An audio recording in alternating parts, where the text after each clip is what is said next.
ஆறுபடை ஆறுபடை ஆறுபடை இன்று எங்கும் மருதமலை கோயில் ஒரு ஏழுபடை ஏழுபடை ஏழுபடை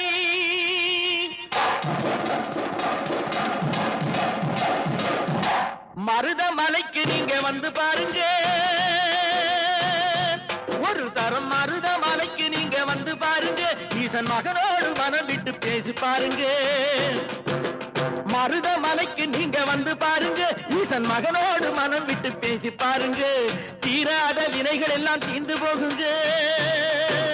சத்தியமா சொல்லுறேன் தீராத வினைகள் எல்லாம் தீர்ந்து போகுங்க அது தீராவிட்டால் வந்து என்னை கேளுங்க அது தீராவிட்டால் வந்து என்னை கேளுங்க மருதமலைக்கு நீங்க வந்து பாருங்க